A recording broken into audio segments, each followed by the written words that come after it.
Hello student, ITI वाला knowledge का online portal में आप सभी का स्वागत है। तो हम लोग प्रीवियस लेक्चर ट्रेड थ्योरी का प्रीवियस लेक्चर में हम लोगों ने इलेक्ट्रिकल मेजरिंग इंस्ट्रूमेंट के बारे में पढ़ा और उसमें हम लोगों ने देखा कि इलेक्ट्रिकल मेजरिंग इंस्ट्रूमेंट है क्या, कितने प्रकार के होते हैं, राइट। उसको हम लोगों ने देखा। जैसे कि उसमें हमने कवर किया था types of electrical measuring instrument, कितने प्रकार के मेजरिंग इंस्ट्रूमेंट होते हैं। पहला उसमें हम लोगों ने देखा था प्राइमरी इंस्ट्रूमेंट, सेकेंड हम लोगों ने देखा था द्वितीयक यंत्र सेकेंडरी इंस्ट्रूमेंट, राइट। उसके बाद उसमें हम लोगों ने सेकेंडरी इंस्ट्रूमेंट को 3 पार्ट्स में बांटा था। उसका 3 पार्ट्स है, क्या है? Indicating instrument, recording instrument and integrating instrument. क्या क्या पार्ट था? Indicating instrument, recording instrument and integrating instrument. इस तरह हम लोगों ने प्रीवियस लेक्चर में इतना कवर कर चुका है और हम लोग उसको डिटेल में पढ़ लिया है।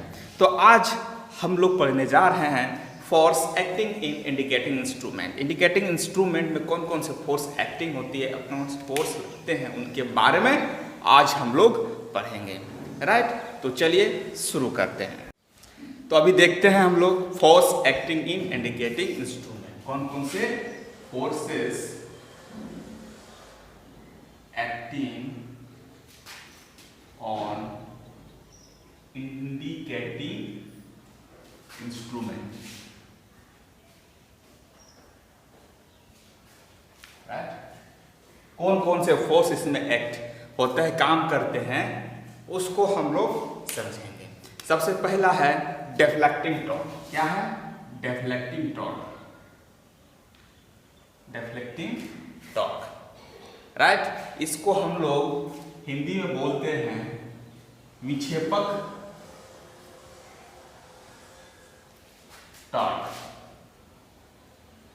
क्या बोलते हैं? विक्षेपक टॉर्क। और सेकंड है कंट्रोलिंग टॉर्क। सेकंड क्या है? Controlling torque. इसको कंट्रोलिंग मतलब क्या होता है? नियंत्रक, नियंत्रक। इसको हम लोग बोलते हैं नियंत्रक टॉर्क, राइट। और तीसरा टाइप का फोर्सेस एक्टिंग होता है डैम्पिंग टॉर्क। क्या होता है? Damping torque. डैम्पिंग टॉर्क को हम लोग हिंदी में बोलते हैं अवमंदक टॉर्क। क्या बोलते हैं? अवमंदक टॉर्क। अब इसके बारे में डिटेल में जानेंगे कि ये डिफ्लेक्टिंग टॉर्क होता क्या है, कंट्रोलिंग टॉर्क होता क्या है और डैम्पिंग टॉर्क होता क्या है। इसको हम लोग वन बाय वन करके समझेंगे। तो सबसे पहले समझते हैं डैम्पिंग टॉर्क होता क्या है। डैम्पिंग टॉर्क होता क्या है? जैसे विद्युतिक मापक यंत्र में उसके संकेतक को एक पूर्वांकित पैमाने पर चलाने वाला घुमाव बल को हम लोग क्या बोलते हैं? Deflecting torque, right. हम विद्युतिक मापक यंत्र में एक आपको नीडल दिखता होगा, उसका डिफ्लेक्ट होना, उसमें जो बल उपयोग होता है उस समय उसको हम लोग क्या बोलते हैं? Deflecting torque. और इस डिफ्लेक्टिंग टॉर्क के कारण ही मेरा नीडल का मूवमेंट शुरू होता है, राइट। और जैसे ही मूवमेंट शुरू होता है एक पूर्वांकित पैमाना स्केल में रहता है, वो दिखाता है कि इसमें कितना करंट फ्लो कर रहा है, राइट। और यह डिफ्लेक्टिंग टॉर्क यंत्र में प्रवाहित की गई विद्युत धारा पर, धारा के किसी प्रभाव पे ये विकसित होता है। ये डिफ्लेक्टिंग टॉर्क होता है जो है वो विद्युत धारा के किसी एक प्रभाव के कारण विकसित होता है, राइट। उसको हम लोग देखेंगे। जैसे कि उसमें प्रभाव हो गया, चुंबकीय प्रभाव हो गया, स्थैतिक विद्युतिक प्रभाव हो गया। इस तरह के प्रभाव से ये डिफ्लेक्टिंग टॉर्क विकसित होता है। इसका परिमाण यंत्र में प्रवाहित की गई विद्युत धारा के मान पर निर्भर करता है कि कितना मेरा विद्युत धारा है, उसी के हिसाब से मेरा डिफ्लेक्टिंग टॉर्क डिफ्लेक्ट करेगा, राइट। तो इतना हम लोगों ने जाना डिफ्लेक्टिंग टॉर्क के बारे में। जस्ट सिंपल समझना है कि आपका नीडल, आपका संकेतक को मूव कराने के लिए ये टॉर्क यूज होता है। इसको हम लोग क्या बोलते हैं? Deflecting torque. और उसके बाद हम लोग कंट्रोलिंग टॉर्क समझते हैं कि नेक्स्ट क्या है? Controlling torque. ये कंट्रोलिंग टॉर्क होता क्या है? नियंत्रण टॉर्क से समझ में आता है कि ये कुछ कंट्रोल करेगा, राइट? तो ये डिफ्लेक्टिंग टॉर्क के कारण पैदा होने वाले संकेतक की घुमाव की गति को नियंत्रण करने वाला घुमाव बल होता है। क्या होता है? डिफ्लेक्टिंग टॉर्क तो मेरा जनरेट हो गया। अब क्या हो जाएगा? अगर डिफ्लेक्टिंग टॉर्क कंट्रोल नहीं करेंगे तो क्या हो सकता है? मेरा नीडल टूट सकता है। इसीलिए उस जगह पे हम लोग नेक्स्ट कंट्रोलिंग टॉर्क वहाँ उपयोग में लेके आते हैं, वो है कंट्रोलिंग टॉर्क। ये मूव तो कर गया लेकिन उसको भी तो कंट्रोल करना चाहिए, राइट?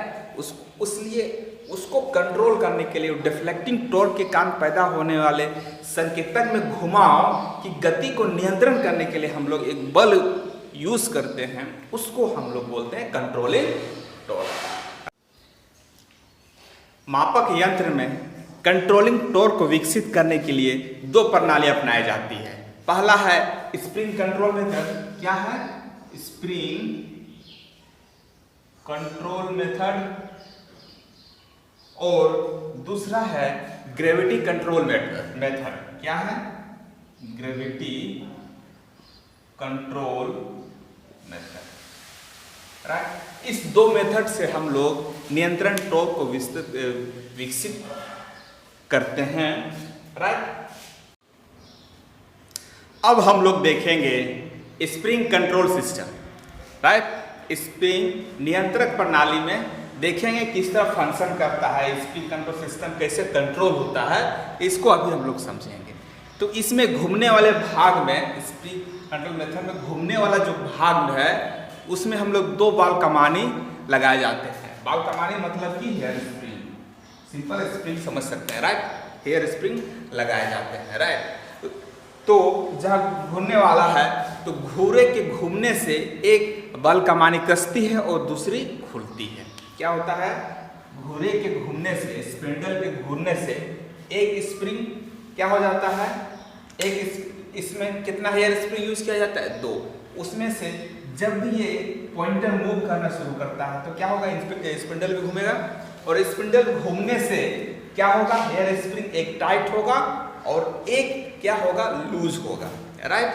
जैसे इसमें विद्युत धारा प्रवाह करेंगे तो क्या होगा? जैसे जैसे स्पिंडल मूव करेगा वैसे वैसे क्या होगा? मेरा एक हेयर स्प्रिंग टाइट होगा और एक खुलती जाएगी। जब हम इसमें विद्युत धारा को हटा देंगे तो क्या होगा? ये एक पार्टिकुलर पोजीशन पे रहेगा, उसको उस पोजीशन से जीरो पोजीशन में फिर दूसरा हेयर स्प्रिंग से इसको लेके आएगा। इस तरह यह काम करता है स्प्रिंग कंट्रोल सिस्टम, राइट? तो हम लोग कुछ भाग देखते हैं क्या क्या है इसमें, क्या क्या होता है। इसको हम लोग स्केल बोलते हैं, पूर्वांकित पैमाना बोलते हैं। इसमें पहले ही अंकित किया हुआ रहता है पैमाना कि इतना इतना स्केलिंग है, इसको स्केल बोलते हैं, राइट? कि वो जिससे पॉइंटर बताता है कि कितना कितना में कितना विद्युत धारा प्रवाह हो रहा है, कितना क्या इफेक्ट है, ये सब देखने के लिए। उसके बाद आता है एक यहाँ पे जीरो एडजस्टेबल स्क्रू। हम लोग जब भी कोई भी पैमाना से शुरू करते हैं सबसे पहले इसको जीरो में सेट करते हैं, उसके बाद उस मापक यंत्र से कुछ नापते हैं, तभी हमको एक एक्यूरेट वैल्यू मिलेगा, राइट?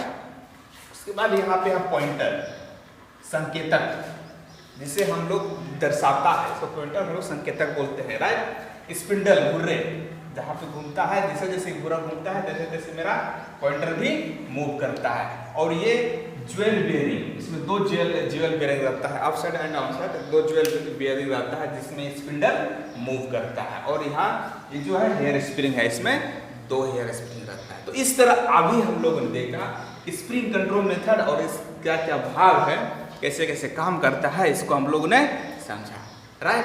तो अब नेक्स्ट क्या देखेंगे कि हेयर स्प्रिंग जो है यह क्या चीज़ का बना होता है। तो उससे पहले हम लोग ये समझेंगे कि क्या चीज़ का बना होना चाहिए, राइट? क्योंकि इसमें क्या क्या प्रभाव नहीं होना चाहिए जिसके कारण मेरा जब हम मेजरिंग करें तो कोई प्रॉब्लम ना हो। तो सबसे पहले ये अचुंबकीय पदार्थ का होना चाहिए, जिससे कि अगर चुंबकीय पदार्थ होगा, अगर चुंबकीय पदार्थ होगा तो क्या होगा? करंट फ्लो करेंगे तो ये उस प्रभाव के कारण ये प्रभावित हो जाएगा और वही डायरेक्शन उसका सही डिफ्लेक्शन नहीं बता पाएगा, राइट। और क्या होना चाहिए, विशिष्ट प्रतिरोध, स्पेसिफिक रेजिस्टेंस होना चाहिए इसमें, एवं उच्च तापमान गुणांक, टेम्परेचर कोफिशिएंट उच्च होना चाहिए इसमें, जिससे कि इसमें इस हेयर स्प्रिंग में कोई प्रभाव ना पड़े, राइट। अगर हेयर स्प्रिंग में प्रभाव पड़ेगा तो हमको सही रिजल्ट नहीं दे पाएगा, इसीलिए हम लोग इस सब को, इसमें क्या होना चाहिए, अचुंबकीय पदार्थ से बना होना चाहिए, स्पेसिफिक रेजिस्टेंस होना चाहिए, विशिष्ट प्रतिरोधक और उच्च ताप गुणांक होना चाहिए। क्या है, क्योंकि जब हम लोग इसको मेजरिंग करते हैं तो क्या होगा, अगर इसमें करंट फ्लो करेंगे तो ऑटो में क्या होता है, टेम्परेचर राइज हो जाएगा, तो फिर मेरा क्या होगा, सही से दिखा नहीं पाएगा। तो इस तरह क्या होना चाहिए, हेयर स्प्रिंग जो होना चाहिए ये सब फॉलो करना चाहिए, राइट। ये सब जिस पदार्थ में मिले उस गुण, ये गुण जिस पदार्थ में मिले उसको हम लोग सिलेक्ट करते हैं एज ए किसके लिए, हेयर स्प्रिंग के लिए, राइट। तो बना किससे होता है, ये बना होता है फॉस्फर ब्रोंज से बना होता है। किससे बना होता है, हेयर स्प्रिंग, हेयर स्प्रिंग बना होता है, हेयर स्प्रिंग किससे बना होता है, फॉस्फर ब्रोंज। किससे बना होता है, फॉस्फर ब्रोंज से बना होता है, राइट। इसमें क्या होता है कि अचुंबकीय पदार्थ है, तन्य है, निम्न विशिष्ट प्रतिरोधक है, इसका क्वालिटी है इसमें, तथा उच्च गुणांक वाले ये मिश्र धातु है, राइट। जिससे कि मेरा ये फिट बैठता है हेयर स्प्रिंग इसको यूज करने के लिए। तो अभी हम लोगों ने जाना स्प्रिंग कंट्रोल मेथड कैसे यूज करते हैं, राइट, और हेयर स्प्रिंग जो बना होता है क्या चीज़ का बना होता है। अब हम लोग देखेंगे ग्रेविटी कंट्रोल सिस्टम, गुरुत्व नियंत्रक प्रणाली, राइट। तो सबसे पहले हम एक नज़र डालते हैं इस फिगर पर, जो ग्रेविटी कंट्रोल सिस्टम से कंट्रोल होगा हमारा पॉइंटर, उसको हम लोग देखेंगे। इससे हम लोग कैसे कैसे इससे काम लेते हैं, कैसे कैसे ये फंक्शन करता है, इसको अभी हम लोग समझेंगे। सबसे पहले इसका क्या क्या पार्ट्स है इसको देख लेते हैं। इसको हम लोग बोलते हैं ज्वेल बेयरिंग, राइट। ये दोनों सारे हाथ लगा कर रखता है, ये ज्वेल बेयरिंग है। और ये है बैलेंस वेट और ये है कंट्रोल वेट, राइट। जब कभी भी हम लोग धारा पास कर, इसमें विद्युत धारा पास कराएंगे तो क्या होगा कि जैसे जैसे धारा पास कराएंगे ये वैसे वैसे क्या होगा, मूव करेगा। लेकिन ये बैलेंस वेट जो है क्या करेगा, उसको बैलेंस करना चाहिए, एटेंशन इसको मूव नहीं करने देगा, मतलब ये कंट्रोल करेगा ये, राइट। इस तरह से जैसे, और ये जैसे इसमें धारा का प्रवाह को रोक देंगे तो ये किस में आ जाएगा, फिर ये मेरा वही सेम पोजीशन में आ जाएगा। हाँ, ये जो ग्रेविटी कंट्रोल सिस्टम जो होता है ये कैसी जगह पे, ये सिस्टम में हम लोग जो मीटर को रखते हैं वो वर्टिकल रखा जाता है, राइट। क्यों, ताकि मेरा जो बैलेंस सिस्टम, वेट का बैलेंस सिस्टम है वो मेरा काम करता रहे, राइट। अगर इसको हॉरिजॉन्टल रख देते हैं तो क्या होगा, ये गुरुत्व बल उसमें जब सही से कार्य नहीं करेगा, कुछ दूसरा डायरेक्शन में कार्य करेगा, राइट। तो इसीलिए इसको हम लोग वर्टिकल पोजीशन में रखते हैं। अब हम लोग देखते हैं इस मीटर का इस तरह से जो balance control system, gravity control system होता है, इसमें क्या मेरिट्स है, इसका गुण क्या है, राइट। तो चलिए अभी गुण देखते हैं। इसमें क्या है, तापमान परिवर्तन का कोई विशेष प्रभाव नहीं पड़ता है, टेम्परेचर में कोई प्रभाव नहीं पड़ता है, राइट। इसका मेरिट क्या है कि टेम्परेचर हाई है लो, उससे इसको कोई मेरिट नहीं पड़ता, क्योंकि पड़ता है क्योंकि किस पे ये काम करता है, ये बैलेंस वेट पे काम करता है, गुरुत्व बल पे काम करता है, बल, राइट। अब दूसरा मेरिट देखते हैं, स्प्रिंग नियंत्रक प्रणाली की अपेक्षा ये सस्ती पड़ती है, क्या, राइट। और लंबे समय तक ये उपयोग में लाया जा सकता है, लंबे समय तक इसको हम उपयोग में लाया जा सकता है, क्योंकि ना टेम्परेचर इफेक्ट करेगा, ये सस्ती है उससे, इसीलिए ये लंबे समय तक इसको हम लोग यूज कर सकते हैं और ये यूजेबल रहता है, लंबे समय तक यूज कर सकते हैं, वो ये कार्य करने की इसका क्षमता होती है, राइट। अब मेरिट्स है तो डिमेरिट्स भी होगी, अवगुण, डिमेरिट्स,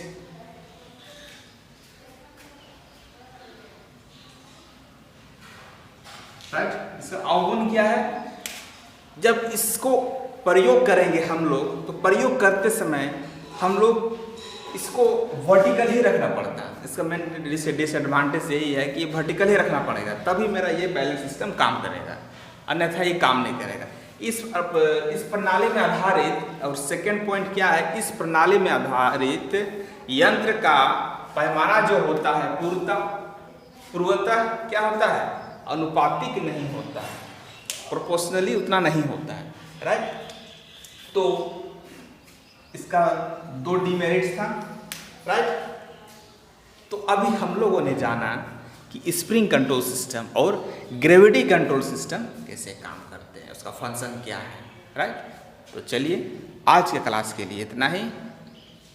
नेक्स्ट क्लास में नेक्स्ट टॉपिक के साथ हम लोग पढ़ेंगे इलेक्ट्रिकल मेजरिंग इंस्ट्रूमेंट।